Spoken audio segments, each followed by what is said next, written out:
सर्व मंगल मांगल्ये शिवे सर्वार्थ साधिके शरण्ये त्र्यंबके गौरी नारायणी नमोस्तुते।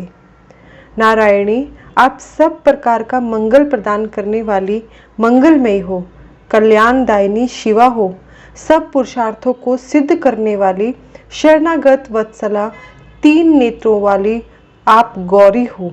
आपको हमारा नमस्कार है। ओम नमः चंडिकाय नमः। दुर्गा सप्तशती प्रथम अध्याय। मेधा ऋषि का राजा सूरत और समाधि को भगवती की महिमा बताते हुए मधुकैटभ वध का प्रसंग सुनाना। प्रथम चरित्र के ब्रह्मा ऋषि, महाकाली देवता, गायत्री छंद, नंदा शक्ति, रक्त दंतिका, बीज, अग्नि तत्व और ऋग्वेद स्वरूप है। श्री महाकाली देवता की प्रसन्नता के लिए प्रथम चरित्र के जप में विनियोग किया जाता है। भगवान विष्णु के सो जाने पर मधु और कैटभ को मारने के लिए कमल जन्मा ब्रह्मा जी ने जिनका स्तवन किया था, उन महाकाली देवी का मैं सेवन करता हूँ।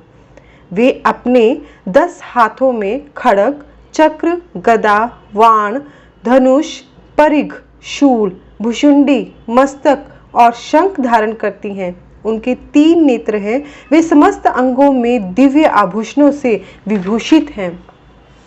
उनके शरीर की कांति नीलमणि के समान है तथा वह 10 मुख और 10 पैरों से युक्त है। मार्कंडेय जी बोले, सूर्य के पुत्र सावर्णी, जो 8वें मनु कहे जाते हैं, उनकी उत्पत्ति की कथा विस्तार पूर्वक कहता हूँ, सुनो।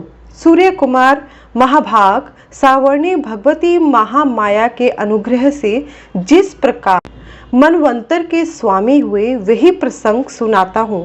पूर्व काल की बात है।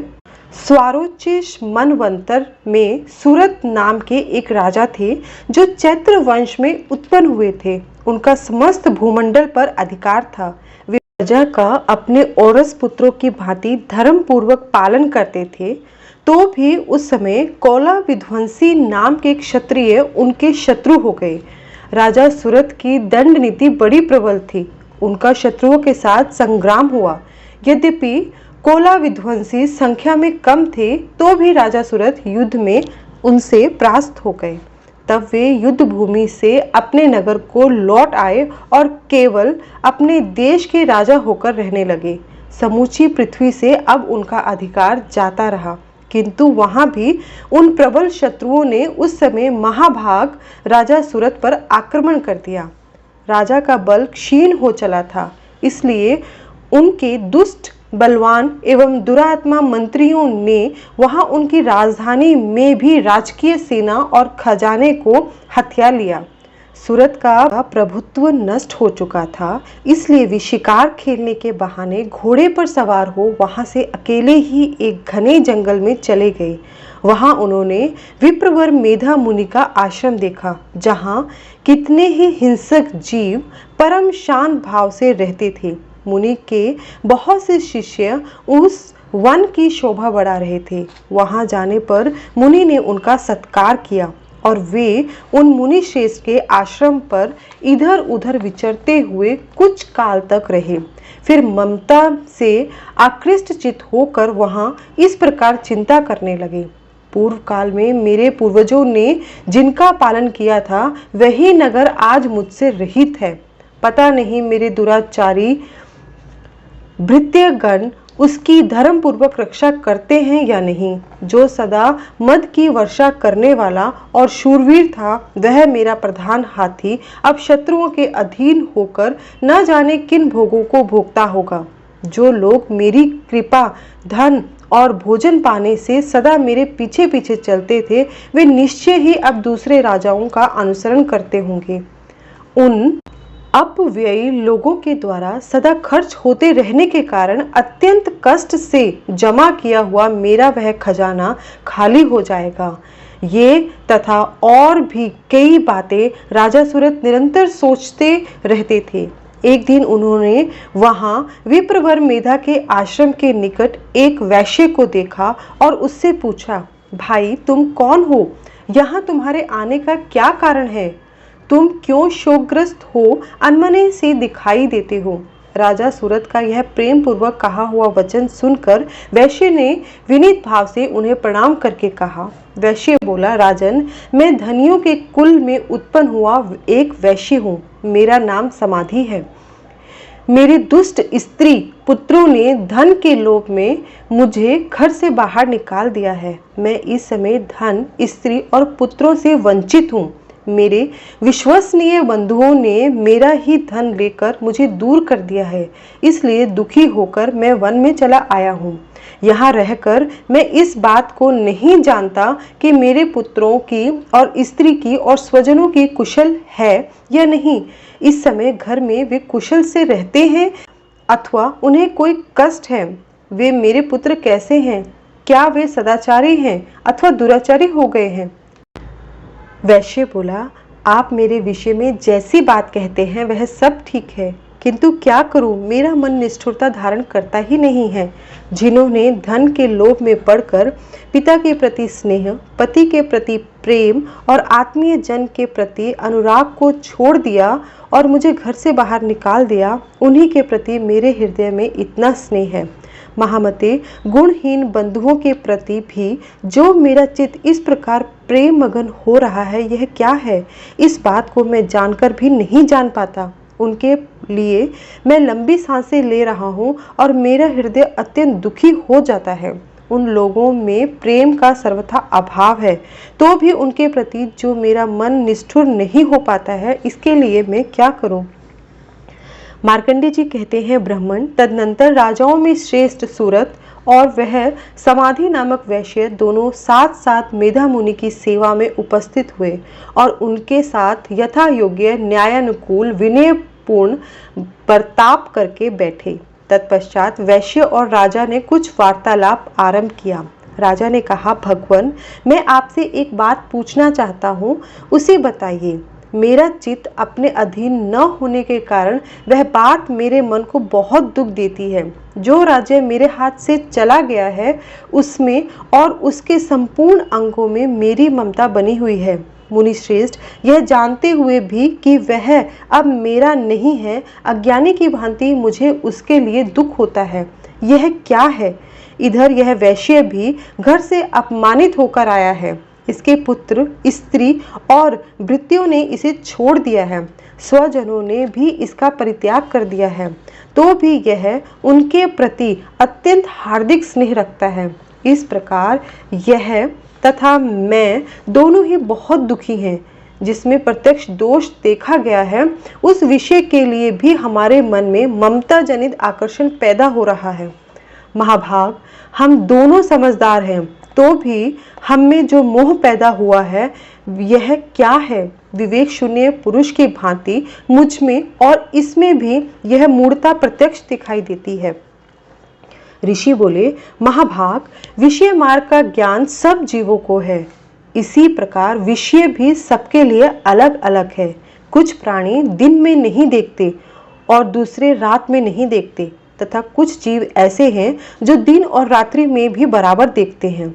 यह ठीक है कि मनुष्य समझदार होते हैं, किंतु केवल वे ही ऐसा नहीं होते। पशु, पक्षी और मृग आदि सभी प्राणी समझदार होते हैं। मनुष्य की समझ भी वैसी ही होती है जैसी उन मृग और पक्षियों की होती है, तथा जैसी मनुष्य की होती है वैसी ही उन मृग, पक्षी आदि की होती है। यह तथा अन्य बातें भी प्राय दोनों में समान ही है। समझ होने पर भी इन पक्षियों को तो देखो, ये स्वयं भूख से पीड़ित होते हुए भी मोहवश बच्चों की चोंच में कितने चाव से अन्न के दाने डाल रहे हैं। नरश्रेष्ठ, क्या तुम नहीं देखते कि ये मनुष्य समझदार होते हुए भी लोभवश अपने किए हुए उपकार का बदला पाने के लिए पुत्रों की अभिलाषा करते हैं? यद्यपि उन सब में समझ की कमी नहीं है, तथापि वे संसार की स्थिति बनाए रखने वाले भगवती माया जाल के प्रभाव द्वारा ममता में भंवर से युक्त मोह के गहरे गर्त में गिराए गए हैं। इसलिए इसमें आश्चर्य नहीं करना चाहिए। जगदीश्वर भगवान विष्णु की योग निद्रा रूप जो भगवती महामाया है, उन्हीं से यह जगत मोहित हो रहा है। वे भगवती महामाया देवी ज्ञानियों के भी चित्त को बलपूर्वक खींचकर मुंह में डाल देती हैं। वे ही इस संपूर्ण चराचर जगत की सृष्टि करती हैं तथा वे ही प्रसन्न होने मनुष्य को मुक्ति के लिए वरदान देती हैं।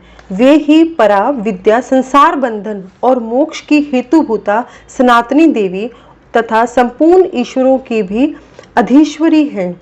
राजा ने पूछा, भगवान, जिन्हें आप महामाया कहते हैं, वे देवी कौन हैं? ब्राह्मण, उनका आविर्भाव कैसे हुआ है तथा उनके चरित्र कौन कौन हैं?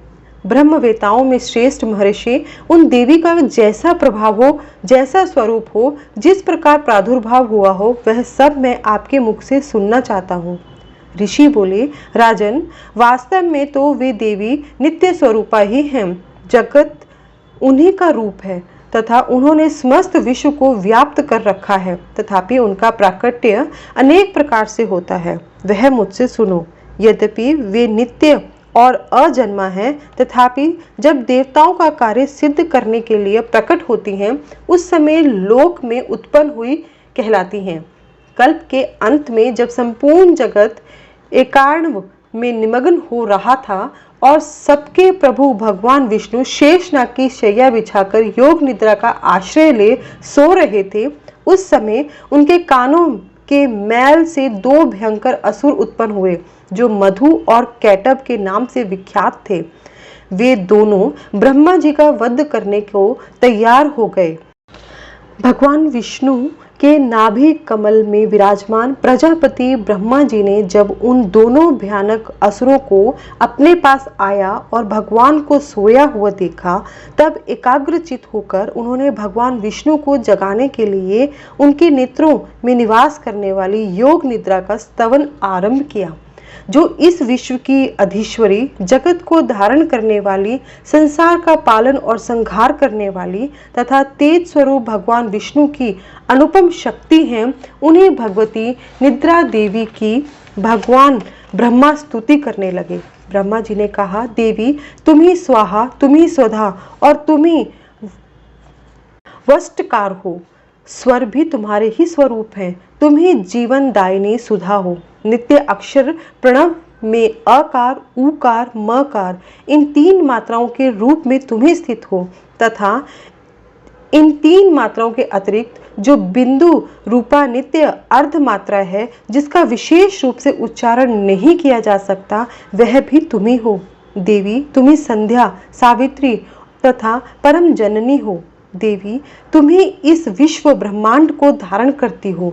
तुमसे ही इस जगत की सृष्टि होती है, तुम ही से इसका पालन होता है तथा सदा तुम ही कल्प के अंत में सबको अपना ग्रास बना लेती हो। जगन में देवी, इस जगत की उत्पत्ति के समय तुम सृष्टि रूपा हो, पालन काल में स्थिति रूपा हो तथा कल्पांत के समय संहार रूप धारण करने वाली हो। तुम ही महाविद्या, महामाया, महामेधा, महास्मृति, महामोह रूपा, महादेवी और महासुरी हो। तुम ही तीनों गुणों को उत्पन्न करने वाली सबकी प्रकृति हो। भयंकर कालरात्रि, महारात्रि और मोहरात्रि भी तुम ही हो। तुम ही श्री, तुम ही ईश्वरी, तुम ही ह्री और तुम ही बोध स्वरूपा बुद्धि हो। लज्जा, पुष्टि, तुष्टि, शांति और क्षमा भी तुम ही हो। तुम खड्ग धारणी, शूल धारणी, घोर रूपा तथा गदा, चक्र, शंख और धनुष धारण करने वाली हो। बाण, भुशुंडी और परिघ ये भी तुम्हारे अस्त्र हैं। तुम सौम्य और सौम्यतर हो। इतना ही नहीं, जितने भी सौम्य एवं सुंदर पदार्थ हैं, उन सब की अपेक्षा तुम अत्यधिक सुंदरी हो।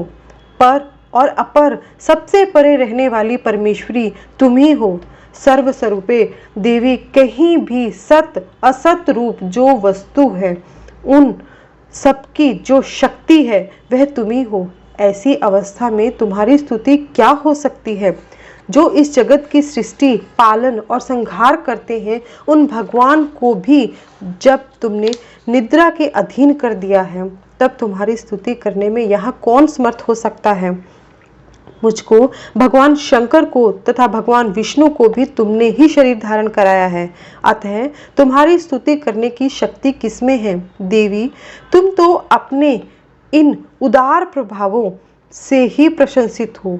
ये जो दोनों असुर मधु और कैटब है, इनको मुंह में डाल दो और जगदीश्वर भगवान विष्णु को शीघ्र ही जगा दो। साथ ही इनके भीतर इन दोनों महान असुरों को मार डालने की बुद्धि उत्पन्न कर दो। ऋषि कहते हैं, राजन, जब ब्रह्मा जी ने वहां मधु और कैटब को मारने के उद्देश्य से भगवान विष्णु को जगाने के लिए तमोगुण की अधिष्ठात्री देवी योग निद्रा की इस प्रकार स्तुति की, तब वे भगवान के नेत्र, मुख, नासिका, बाहु, हृदय और वक्षस्थल से निकलकर अव्यक्त जन्मा ब्रह्मा जी की दृष्टि के समक्ष खड़ी हो गई। योग निद्रा से मुक्त होने पर जगत के स्वामी भगवान जनार्दन उस एकार्ण के जल में शेषनाग की शैया से जाग उठे। फिर उन्होंने उन दोनों असुरों को देखा। वे दुरात्मा मधु और कैटब अत्यंत बलवान तथा पराक्रमी थे और क्रोध से लाल आंखें किए ब्रह्मा जी को खा जाने के लिए उद्योग कर रहे थे। तब भगवान श्री हरि ने उठकर उन दोनों के साथ 5000 वर्षों तक केवल बाहु युद्ध किया। वे दोनों भी अत्यंत बल के कारण उन्मत्त हो रहे थे। इधर महामाया ने भी उन्हें मोह में डाल रखा था, इसलिए वे भगवान विष्णु से कहने लगे, हम तुम्हारी वीरता से संतुष्ट हैं, तुम हम लोगों से कोई वर मांगो।